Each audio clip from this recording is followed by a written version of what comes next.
Iyi ni Korali Ambassadors of Christ.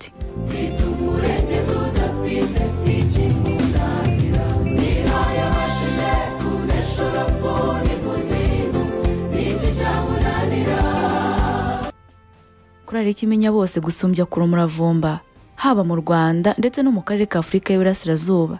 Korali y'ibigwi n'amateka ahambaye. Korali yaciye impaka kuva mu myaka myinshi itambutse, n'ubu kandi bakiyoboye.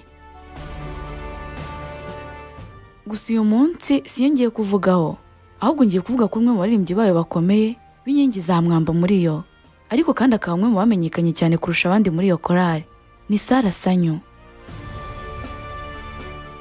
Ni umuririmbyi w'iyi korali, ariko kandi akaba n'umuhanzi cyangwa umuririmbyi uririmba ku giti cye kuva muri 2020.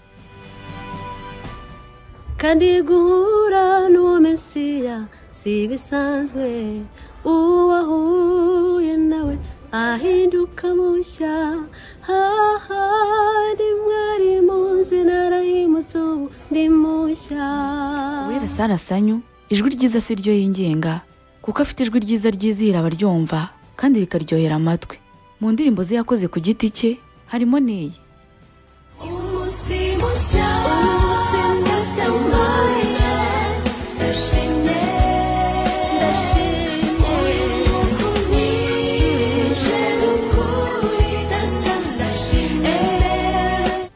Abenshi mwamukunze cyane kubera indirimbo nyinshi za Ambassadors of Christ agaragaramo ari we uziyoboye kugeza uyu munsi hano aririmba ku giti cye. Ariko se ni bangahe mufite byinshi mu muziho byihariye biri inyuma y'umuziki? Avuga ko kuririmba ari ibintu byamuzaniye igikundiro mu bantu, ndetse ngo ni ibintu arambyemo cyane, kuko ngo yabyinjiyemo ari umwana muto akiga mu mashuri yisumbuye kugeza uyu munsi ubwo yabaye umubyeyi. Uyu mugore rero yihariye uburanga bugaragarira buri wese, useka neza, akarusha akagira utunogo ku matama cyangwa se facette. Benshi banamukundira ubwitonzi n'umutima mwiza agira, ariko se mu by'ukuri Sarah Sanyu ni muntu ki? Nk'ibindi byamamare byose rero, uyu nawe yibasiwe n'abayutubers benshi bibaza bati ko bavuga ngo yavukanye sida, nibyo cyangwa ni ukubeshya? Abantu batandukanye kandi iki kibazo bagihuriyeho, ndetse bamwe banabitonganiramo cyane. Bamwe bati ntabwo ari byo, ni ukubeshya ntayarwaye. Abandi bati muri mwese ntawamupimye. Ariko se muri ibyo byose ukuri ni ukuhe? None se nawe waba warigeze wumva iby'izo nkuru zavugaga ko Sarah Sanyu yababana na virusi itera sida?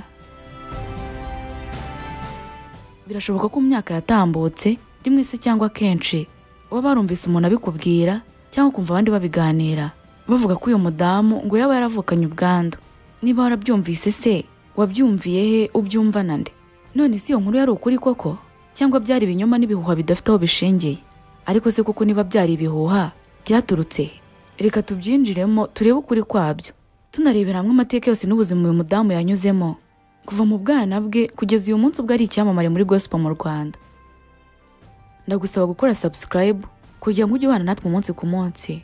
Njye nitwa Anike, nguhaye ikaze.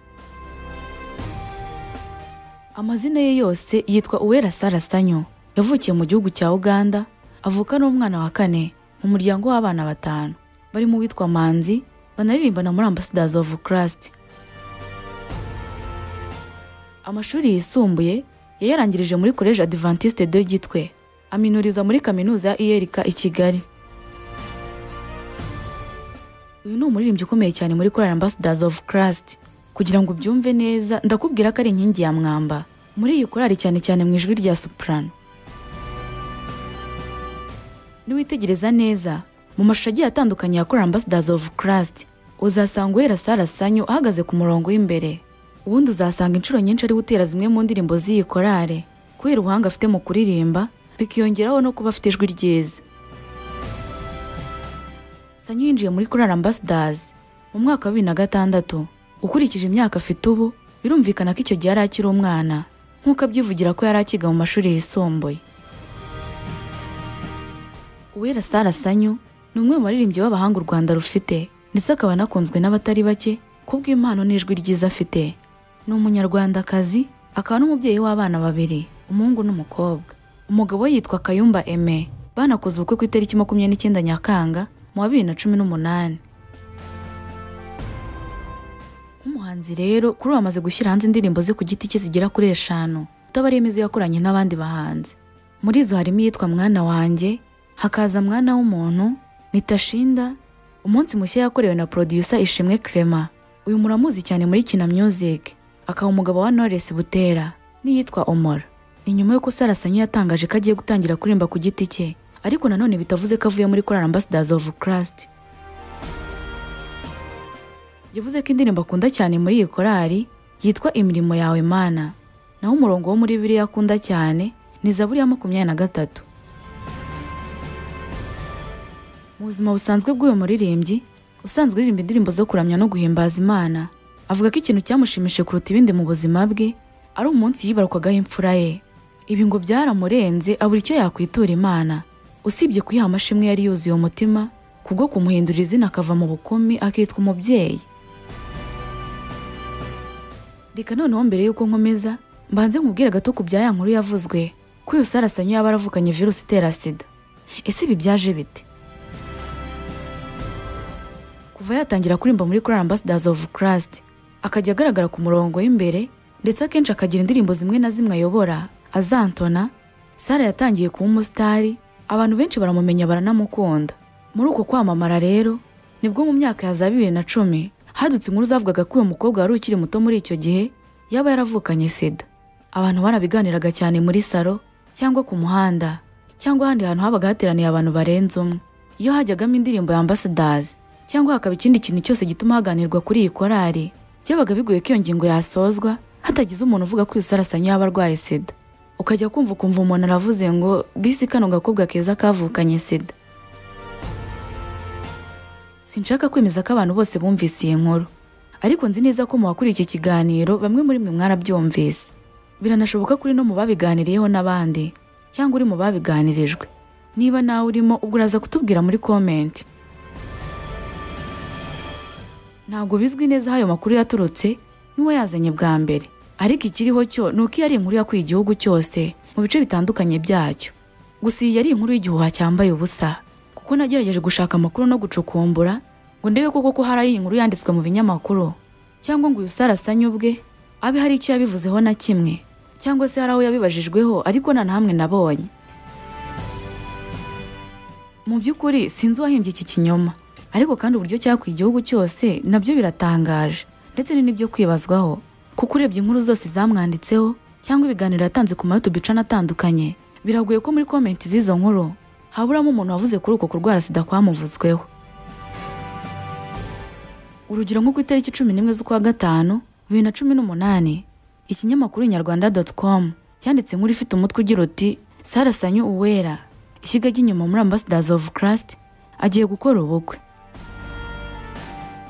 Nkuko byumva yari inkuru isanzwe yavugaga ko Sarah Sanyu agiye gukora ubukwe, ariko igitangaje uwitwa Gasongo yaje muri comment arandika ati uyu suye bavugaga ko arwaye sida, baba babeshya kabisa. Na Knowless nuko bavugaga, keretse niba baba bashaka nabo baba barwaye. Icyo gihe nabwo byabaye urubanza muri comment, bamwe bati baramubeshyeraga, abandi batuvuze nabi, ubwo kandi rubura gica. Ibyo byose rero bisobanura uburyo inkuru yasakaye hirya no hino mu gihugu, gusa nyine byaje kugaragara ko cyari igihuha kidafite aho gishingiye. Uwera Sarah Sanyu nta sida arwaye, ndetse n'umuntu wakwije icyo gihuha ntabwo yigeze amenyekana. Nyuma y'umuziki, ibindi bintu Sarah akunda cyane harimo gusura inshuti ze, gusura abatishoboye, guha umwanya umuryango we no gusenga cyane. Iyo asobanura ibi, avuga ko iyo ataza gukora umurimo wo kuririmba, yari gukora ibikorwa by'urukundo birimo gufasha abakomerewe n'ubuzima n'ibindi byinshi. Ku bijyanye n'icyo kunywa, we ngo yikundira amazi, icyayi ndetse n'amata. Naho kurya agakunda ibiryo bitarimo amavuta, ibyo twakita ibya Kinyarwanda, birimo imyumbati, ibijumba, amateke n'ibindi nk'ibyo.